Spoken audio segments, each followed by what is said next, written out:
Alright guys, so today we're going to do a review of E and ln and also review some of our logarithm rules when working with ln, because ln is a logarithm. So last year when the idea of the number E was introduced to you, I don't know how Mr. Jensen introduces it, but I usually tell my classes that we want to think about a dollar that has continuous growth. So if that dollar is earning 100% interest and we compound it once a year or twice a year, or then we compound it quarterly, and then we just start increasing the amount of times per year that we compound so that it's just compounding constantly. What that value converges toward is the value E. So essentially we're kind of looking at a dollar, so one of something essentially being compounded at 100% growth continuously. That's why we're finding the limit as the number of compounds increases toward infinity. So this is going to represent continuous natural growth.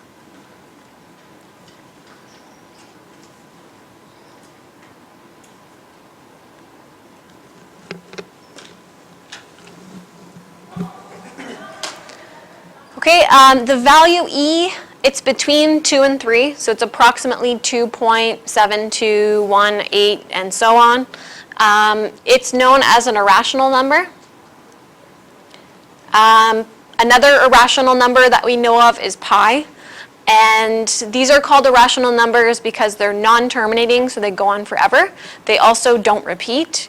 They cannot be expressed in fraction form. So there's no fraction that can represent pi or E, and that's why we have special buttons on our calculator that store them for us, because they are irrational numbers. Okay, a logarithm with base E, this is known as the natural logarithm.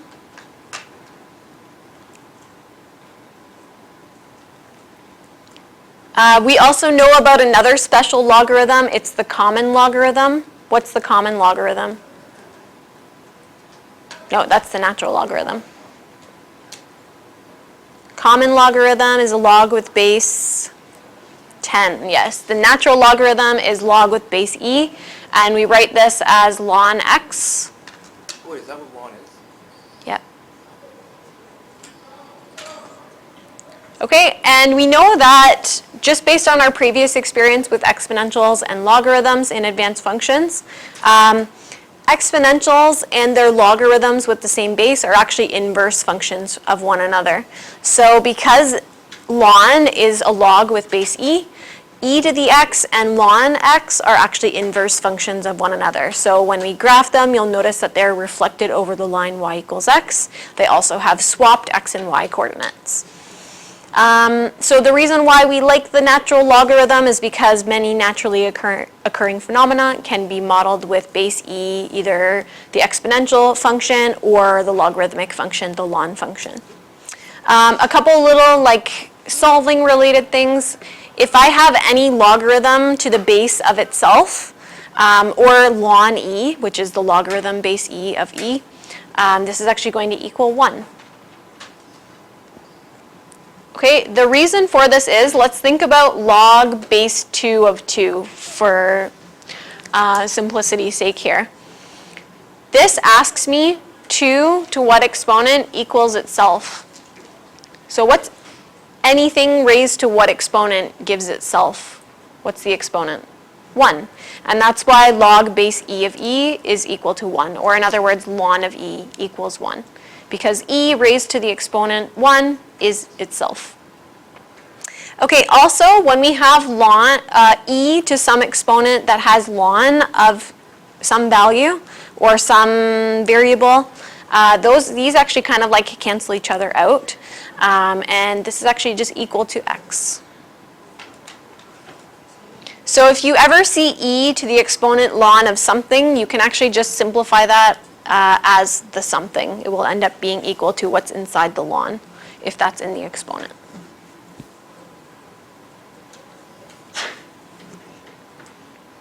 Okay, and just for a little reminder, we do have logarithm rules. So we've got power rule, which allows us to bring down the exponent in front of a logarithm. We also have product law, which means that multiples become sums, so products become sums. We have quotient rule, so quotients become subtractions of logarithms with the same base. Change of base, I don't think we're going to need this too much, but you can express things as a single logarithm if it's log of the same base being divided. We will switch between forms, so we'll recap how to switch between logarithmic and exponential form.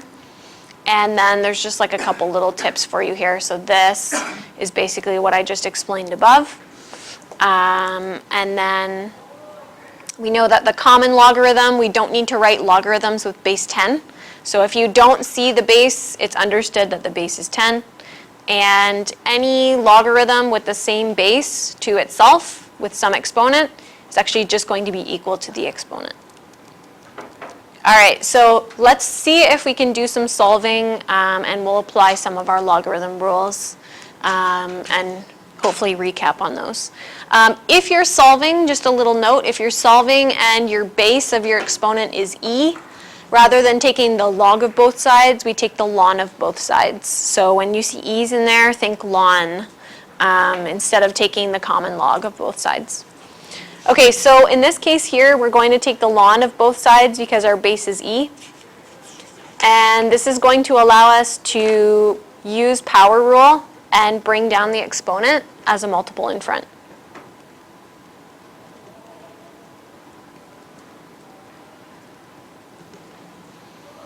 Okay, now you're going to see this a lot.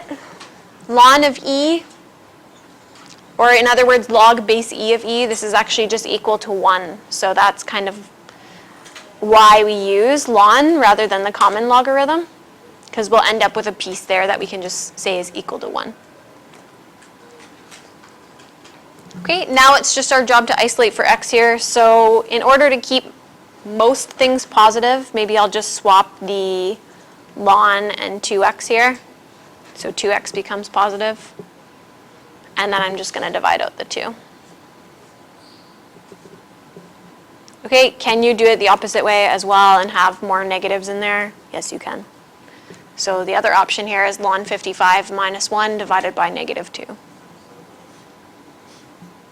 Okay, you should be able to express this in exact values. So if I ask you for exact values, we leave here. Let's also just use our calculators here just so that we know how to evaluate. And we'll round to, let's say, I don't know, 3 decimal places.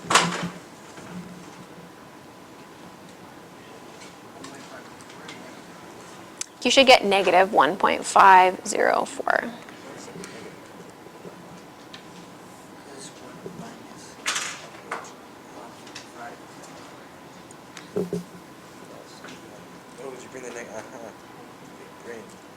Okay, good. So far, so good on that one?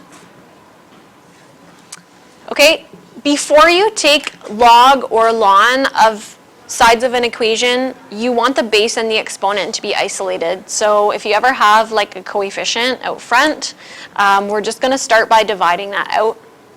This is how we've solved like a lot of our exponential questions in the past as well, as we need to make sure that that first value is divided out. Yep. If it's e and then there's ln the exponent, does that mean we just get rid of it? So yeah, we're actually going to use this little shortcut here. E to the exponent ln of anything is equal to the anything, so this is actually just going to be equal to 2x. Now, if you want to take a couple extra steps and take the ln of both sides and then have to simplify and do all that kind of stuff, you can definitely do that. But it's not necessary. This is just equal to 2x. So we're going to divide out the 2. We will get 5 over 2 for x. And I guess if you want, you could express that as 2.5, but I think we can leave it in exact value form. How can we check our answer? Okay, so you can do a quick little check here. We want to see if 500 will equal 100 times the e of ln of 2 times 5 over 2, or in other words, the ln of 5. So do we get 500 here is the question. How is it power of the log was twofold? How did you go from log just to 2x? Okay, well, why don't you calculate this? If you calculate this on your calculator, you're going to get 5. So anytime you have e to the exponent ln of something, it's just equal to the thing inside the logarithm. Okay, if you have the calculator that I have, which is this. Anyone have this calculator? Okay, you have to use alpha. If you use shift and you try to put that to an exponent, it doesn't let you do it. I don't know why. But you have to use the pink E, and that's found by doing alpha and then hitting the ln button, and then you can do e to a variety of exponents. I think if you want to use shift, you actually have to enter in, like if you have this calculator, if you use shift and you hit the ln button, if you use this button on your calculator, you don't use the exponent button. So basically what you would do is hit this button, it's going to show you e, and then if you want to do e to the exponent 1, you enter 1 next to it, and it does e to the exponent 1. So it's a little bit confusing. If you have any questions, if you have this calculator, you let me know, and I can help you with it. Okay, so here we should get 500 equals 500, so therefore we know that we've done it correctly. Okay?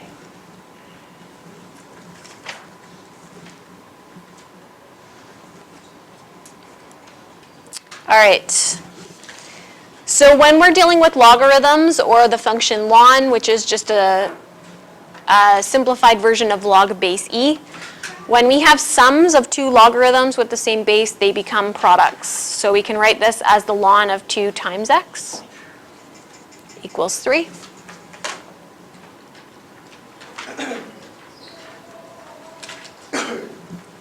So this is product rule. And then we want to think about this as base e. So you can put a little e there just to remind yourself that the base is e. Does anyone remember how we switched this into exponential form? Essay? E to the 3 will be equal to 2x. So when we switch into exponential form, the base is the base of this exponent, and then this becomes the answer. Okay, so this is just switching into exponential format.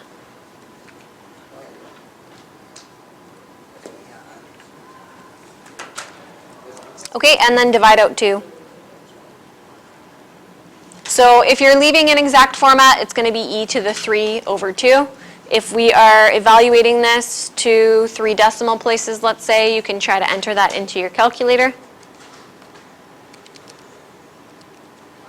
And you should get 10.043.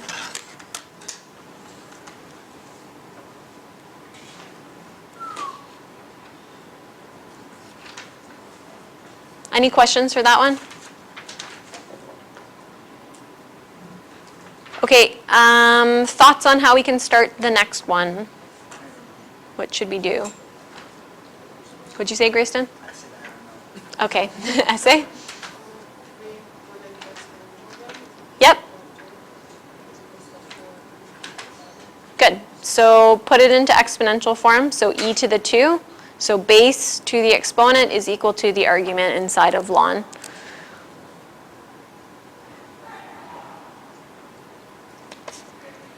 Okay. Let's divide out the 4.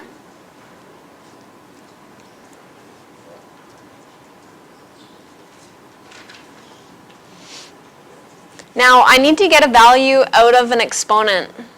So I need to use logarithms to do that. Okay? So we could log both sides, so because our base is e, we're going to ln both sides.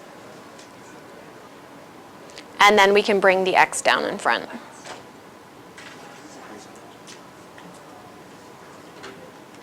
Wait, so you do that to find what? So we're trying to solve for x, right? So if x is in the exponent, we have to use logarithms to get it out. Okay, ln of e, what is this equal to? This equals 1, so x is already isolated for us. X is just going to be equal to the ln of e to the 2 over 4. And if we're leaving this in exact values, we can actually, I think, simplify this expression just a little bit more. What do divisions become? What's the quotient rule for logarithms? They become subtraction. So I get ln of e squared minus ln of 4. And we know with power rule, we can actually take this 2 and bring it down in front. So we get 2 ln e minus ln 4. And ln of e is actually 1. So this is just 2 minus ln 4. If you didn't do that, it's not the biggest deal in the world. It's just like, yeah, it's just something that we could do. Yeah. So if we just plug in ln of e to the 2 over 4.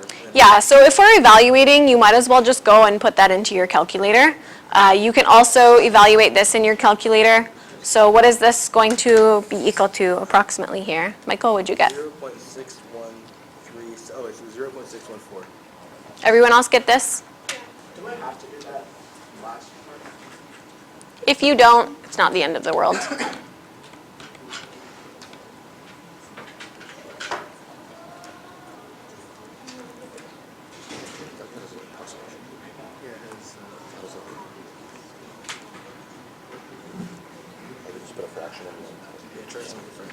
Okay, so there's a couple things that we need to recap with log rules. This would be a do and a do not.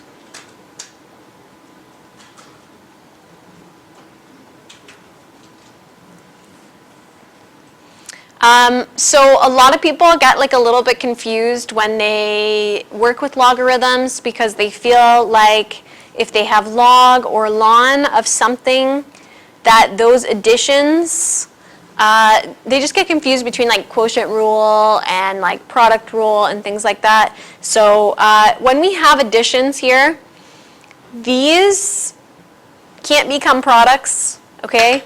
I also can't distribute a logarithm inside itself. This is the ln or log of a value. It's not ln times x plus 2. So we do not want to use distributive property here and like act like we can distribute ln inside this bracket. This is a big, big, big no-no. This is a math crime right here. Same thing when we have the sign of x plus y. I can't just distribute sign inside a bracket like that. We use the identity for sign, right, to expand that out. It's not just equal to the sign of x plus the sign of y. Same thing with ln and log. These are all functions. They're not multiplications. So this is a no-no. Oh, wait, Ms. Michaelis. So if you were Yep. to do that, would that mean that you would be finding the ln of whatever x plus 2 is, like as a result? Like say, would you do x plus 2 and then ln that? So yeah, if you know what x is, like this actually can't be simplified anymore. This stays as it is. If you know what x is, you can sub it in and you can evaluate, but no distributing. So this stays as it is. So would that be a complete reason? Yeah, that's all you can really do with that. Okay, if you want to think about product rule, products can become sums or sums can become products only if it's logarithms with the same base. So if you have ln of x plus ln of 2, or actually, sorry, that wouldn't be on the don't side. If you have ln of, let's say, actually, let's put that underneath the do side for this one. So ln of x plus ln of 2, we can use that as a product and we can put the ln of 2x. So either this stays as it is or you have the ln of x plus the ln of 2 already and that can become products. Okay? But if I have the ln of x plus 2 is not the product of ln times x plus 2. Okay, this is also acceptable. This is not acceptable. Okay, the other big don't here is when people are trying to use quotient rule, a lot of times they will say something like the ln of, let's say we have x minus 2. They say this is equal to the ln of x over the ln of 2. Or they try to say this is equal to the ln of x over 2. This is not true. Okay? That's a big don't. Sorry, I'm just going to move that over a little bit. So this subtraction does not become quotients. And this also is not equal to the ln of x over the ln of 2. That's also a no-no.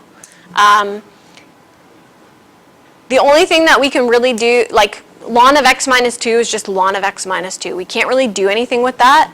If I have the ln of x minus the ln of 2, this is what becomes quotients. So this becomes the ln of x over 2. Okay, so that is a do on this one. Okay, also I see a lot of people, if they have the ln of x minus the ln of 2, they say that this is equal to the ln of x over the ln of 2. This is also not true. It's the ln of x minus 2, not the ln of x over the ln of 2. Okay, so these are both don'ts with quotient rule.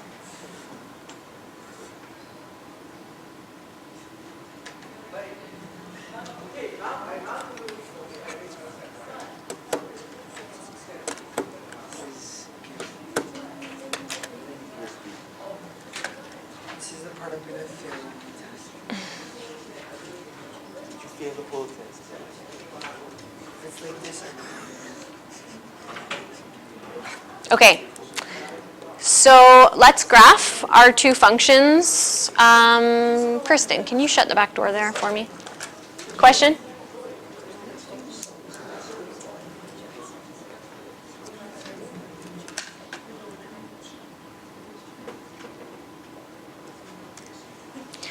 The big takeaway here for you guys should be if I have the ln of something and it's like a sum of something or subtraction of something, the product rule and quotient rule don't apply to that, and don't ever distribute a logarithm inside of what you're taking the log of, because it's not multiplication, it's just a function. Can I scroll? Okay, so graphing here, if you choose like x's from -1 to 2, that should give us a good spread of information. Also, base exponential functions like e to the x or 2 to the x or half to the x with no other transformations in them all have horizontal asymptotes at y equals 0. So that's a key piece of information for this function. So we're just going to enter these in for e to the x. And you should get 0.37, 1, 2.72, and 7.39. So we're going to sketch that on our graph over here.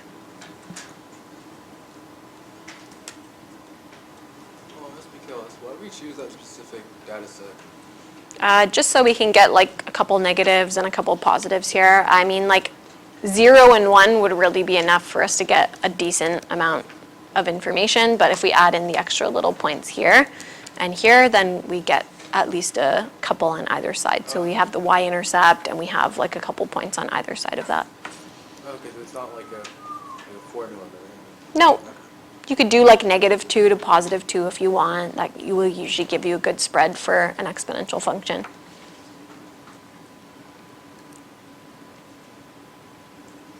Okay, so there's our exponential function e to the x.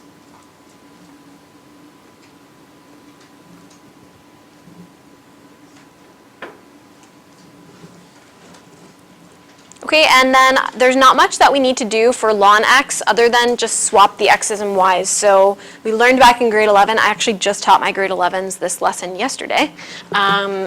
All you have to do if you know that two functions are inverses of one another is swap their x and y coordinates. So no extra work needs to be done here except for we make the y's the x's and the x's the y's from above. And when you do the inverse of a function with an asymptote, horizontal asymptote actually becomes vertical asymptote at x equals 0.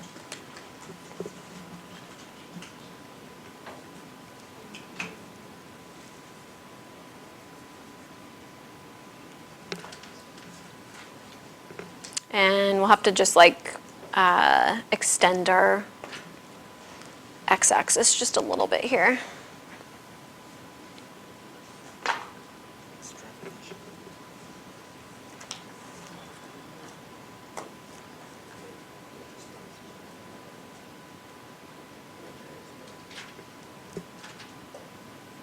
Okay, so we curve toward the vertical asymptote and then off to the right.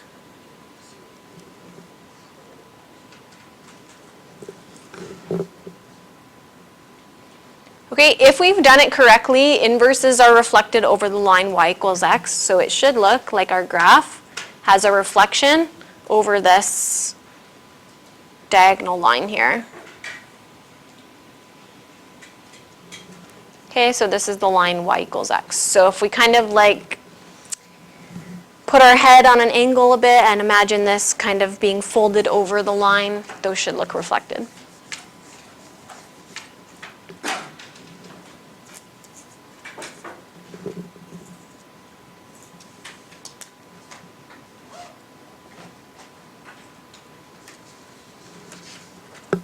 Okay, and if you just want to make sure that you're doing your line, if you're penciling in your line y equals x, it should have points 1, 1, 2, 2, 3, 3, 4, 4, and so on. So as long as you're along those points, you're good.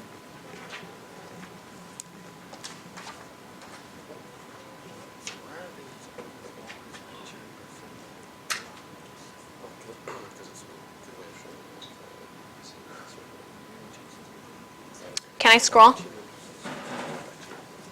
Question, Anita? No, sorry. Oh, okay. Okay, so we're just going to do a recap of how to solve with exponential functions and their applications, and then we're going to connect that to some rates of change. So the population of a bacterial culture as a function of time is given by the equation P at t. P is going to be the population of bacteria cells after t days. Okay. What is the initial population of the bacterial culture? Michael? It's P at 0. Okay, and what is P at 0? That is... I don't think we should have to enter this into our calculator. Oh, 0. It's just 200, Oh. right?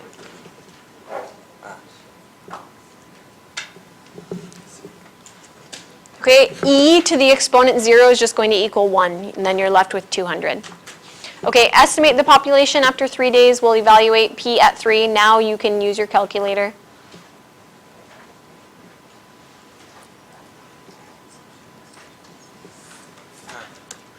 What'd you get, Michael? 265 cells. 265? 0.155. Is he right? Yeah. Okay. So about 265 cells. We can round it to a whole value there. That's fine. If you're using it for a next calculation, I might say leave like 3 decimal place accuracy at least. But since we're talking about like whole cells, we can, I think, just round that to a whole number, and we're not using it for next calculations either. Okay, how long will it take for the bacteria culture to double its population? So I'm going to set P at t equal to 400. It's currently 200, or the start is at 200. And then we need to isolate for t.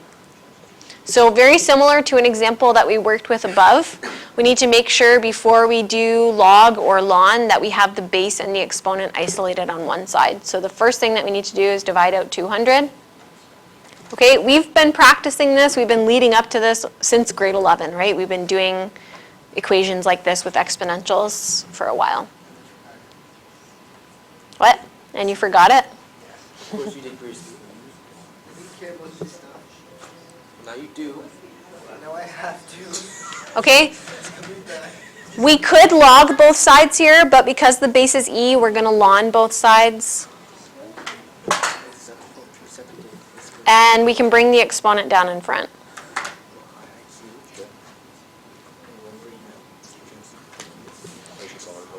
And the nice thing is because we've used ln, we end up getting this ln of e here, which we know is equal, oh sorry, I should have a t here as well. We know that ln of e is equal to? 1. Okay, so that equals 1. So we're just left with the ln of 2 equals 0.094 times t, and we'll divide out that 0.094 and get an approximate answer here. That is 7.37 days. Anyone else get the same answer? 7.37? And it is in days because t represents days. So that's good.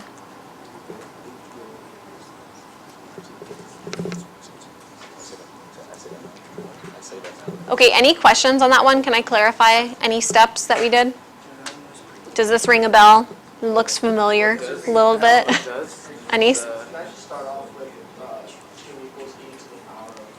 'Cause that's Yeah, for sure. Yep.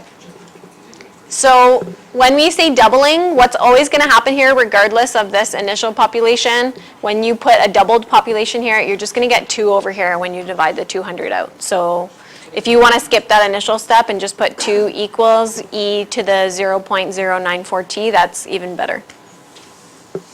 Okay, find the average rate of change in population from day 3 to day 6. So this is not calculus yet because we haven't learned how to find the derivative of exponential functions.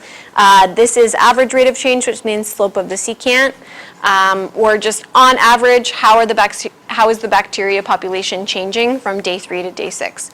Now we've already calculated our day 3 population. It was 265. We need to calculate our day 6 population, so we need to calculate p at 6.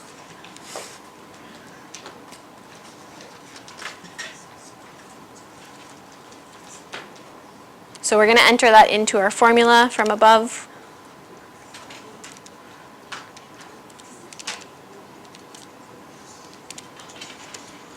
And I'm going to use a couple decimals in this guy just so we can be a bit more accurate. So I'm going to use 265.156. So let's leave 3 decimals with this guy as well.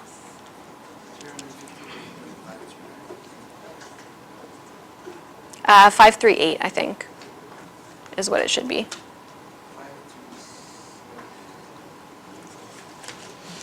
Okay, so when we find the change in population over the change in time from day 3 to day 6, this is going to be p at 6 minus p at 3, so population at day 6 minus population at day 3, and then the change in time. Okay, so we're going to get 351.538 minus the value we got from above with a couple extra decimals on it, 156. And 6 minus 3 is just 3, of course. Is it 28.79? Did everyone else get that? 28 point... I got 28.794. Yeah. So let's just say this is approximately 28.8. And something per something, right? Rate of change. What is this? Cells per day. Very nice.